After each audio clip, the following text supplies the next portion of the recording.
আজিৰ সভাত উপস্থিত থকা সকলো ৰাইজলৈ মোৰ নমস্কাৰ জনাই, মোৰ শ্ৰদ্ধা জনাই, মোৰ সালাম জনাই মোৰ বক্তব্য আৰম্ভ কৰিব খুজিছোঁ। শ্ৰদ্ধেয় ৰাইজ, আজি সভাৰ সভাপতি ডাঙৰীয়া, ইয়াত উপস্থিত থকা গোৱালপাৰা জিলাৰ ৰাইজৰ দলৰ কাৰ্যকৰী সভাপতি SI চৌধুৰী ডাঙৰীয়া, আজি খন্তেক সময়ৰ আগতে আমাৰ দলত যোগদান কৰা চান আলী মিয়া ডাঙৰীয়া, সেলিম সিকদাৰ ডাঙৰীয়া আৰু আব্দুল লতিফ ডাঙৰীয়া সকলোকে, আৰু বাকী যিসকলে ইয়াত যোগদান কৰিলে আমাৰ নবীউলকে ধৰি সকলোকে মই আমাৰ দললৈ স্বাগতম জনাই এতিয়া কেইটামান কথা পাতিব খুজিছো।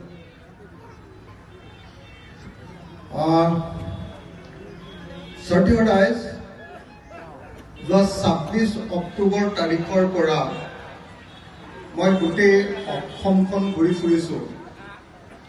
কেতিয়াবা ধুবুৰীলৈ গৈছো, কেতিয়াবা শদিয়ালৈ গৈছো, কেতিয়াবা বৰাকলৈ গৈছো, কেতিয়াবা কাৰ্বি আংলঙলৈ গৈছো, আৰু এদিনো ঘৰত এনে অবাবতে সময় নষ্ট নকৰি চাৰিওফালৰ গোটেই অসমৰ ৰাইজৰ লগত কথা পাতি ফুৰিছো যে 2026 চনত আমি যিকোনো প্ৰকাৰে বিজেপি চৰকাৰখনক এইবাৰ অসমৰ পৰা খেদিব লাগিব, আৰু যেতিয়ালৈকে নেখেদো কোনো মানুহে শান্তিত থাকিব নোৱাৰে।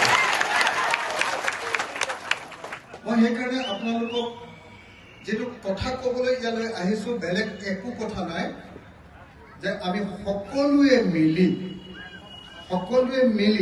এই বস্তুটো মই জোৰ দিছো। সকলোৱে মিলি আমি সাম্প্ৰদায়িক, ফেচিবাদী আৰু দেশ বিক্ৰী কৰি দিয়া বিজেপিক এইবাৰ ব্ৰহ্মপুত্ৰত দলিয়াই পেলাব।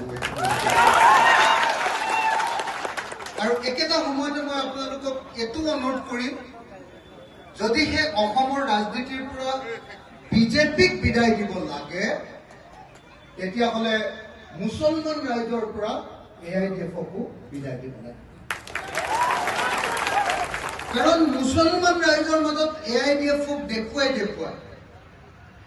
আমাৰ বদৰুদ্দিন আজমল চাহেবক দেখুৱাই যে বদৰুদ্দিন আজমল চাহেবে দিছপুৰ দখল কৰিব,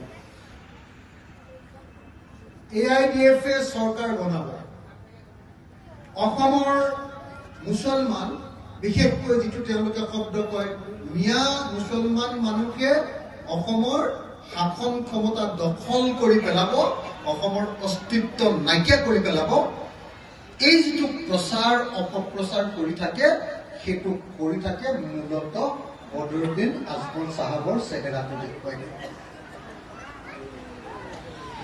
কিন্তু মই সমগ্ৰ মুছলমান সমাজৰ ৰাইজক অভিনন্দন জনাওঁ যে এইবাৰ আপোনালোকে ধুবুৰীৰ পৰা বদৰুদ্দিন আজমল চাহেবক যেতিয়া আঁতৰাই পঠিয়ালে, হিমন্ত বিশ্ব শৰ্মাই এতিয়া বদৰুদ্দিন আজমল চাহেব আৰু AIDFক বেছি দেখুৱাই থাকিব পৰা নাই।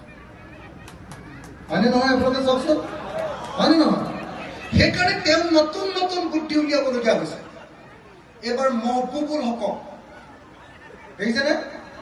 মহবুবুল হকক তেওঁ আকৌ এই ইউনিভাৰ্চিটি এখন কৰিছে, ক'ত কৰিছে?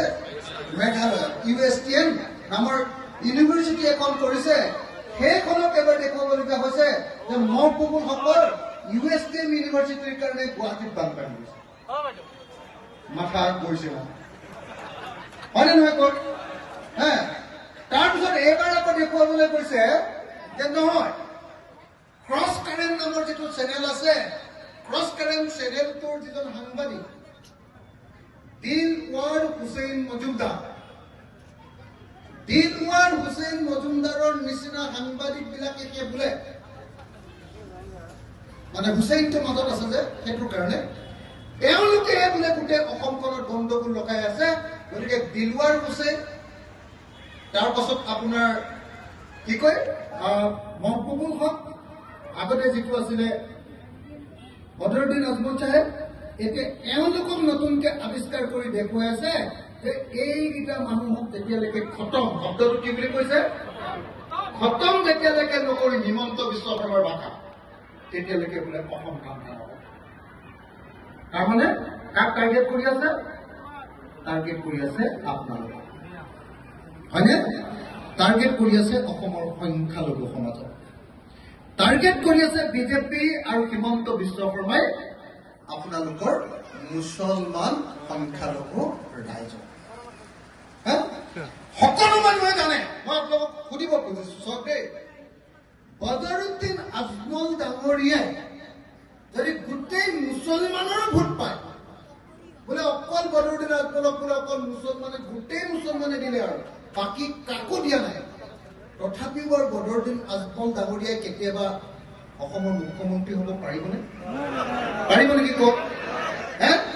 সিমানকেইখন চিটেই নাই অসমত যে মুছলমান, গোটেই মুছলমান মানুহবিলাকে ভোট দি দিলেও অসমত চৰকাৰ গঠন কৰিব পৰাকে AIDFৰ কেতিয়াও শক্তি জীৱনত নহব।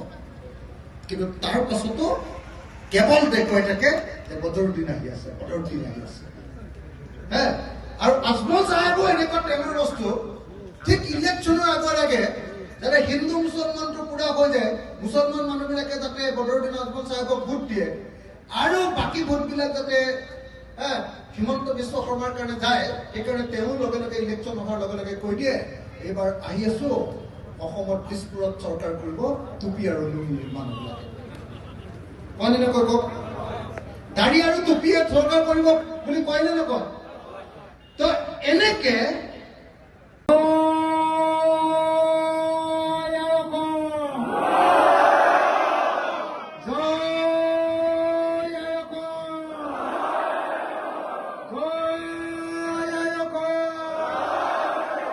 হিন্দু মুসলমান এক হোক, হিন্দু মুসলমান এক হোক, হিন্দু মুসলমান এক হোক, সাম্প্ৰদায়িক বিজেপি আৰু AIDFক দলিয়াই পেলাওক, সাম্প্ৰদায়িক বিজেপি আৰু AIDFক দলিয়াই পেলাওক, সকলো বিৰোধী শক্তি এক হোক, সকলো বিৰোধী শক্তি এক হোক, 26ত বিজেপি আৰু AIDFক ব্ৰহ্মপুত্ৰত দলিয়াই পেলাওক। ইনকিলাব, ইনকিলাব, ইনকিলাব, ইনকিলাব। জয় অসম, জয় অসম, জয় অসম। ৰাইজৰ দল জিন্দাবাদ, ৰাইজৰ দল জিন্দাবাদ, ৰাইজৰ দল জিন্দাবাদ, ৰাইজৰ দল জিন্দাবাদ, ইনকিলাব জিন্দাবাদ। আমাৰ ভাৰতৰ সংবিধানক ৰক্ষা কৰক, বিজেপিৰ পৰা ভাৰতৰ সংবিধানক ৰক্ষা কৰক, বিজেপিৰ পৰা ভাৰতৰ সংবিধানক ৰক্ষা কৰক। বদৰুদ্দিন আজমল চাচাক ব্ৰহ্মপুত্ৰক দলিয়াই দিয়ক। হিন্দুত্ববাদী নেতা বিজেপিৰ হিমন্ত বিশ্ব শৰ্মাক ব্ৰহ্মপুত্ৰত দলিয়াই দিয়ক। ইনকিলাব জিন্দাবাদ, ইনকিলাব জিন্দাবাদ। 26ত আমি একেলগ হৈ বিৰোধী পক্ষক জিকাব লাগিব। ওলাই আহক, ওলাই আহক, ওলাই আহক। জয় অসম, জয় অসম, জয় অসম। এই যে মুছলমান মানুহে যে যিকোনো খবৰৰ বাবে যোগাযোগ কৰক 7099017330 লগতে 7099017110 নম্বৰত।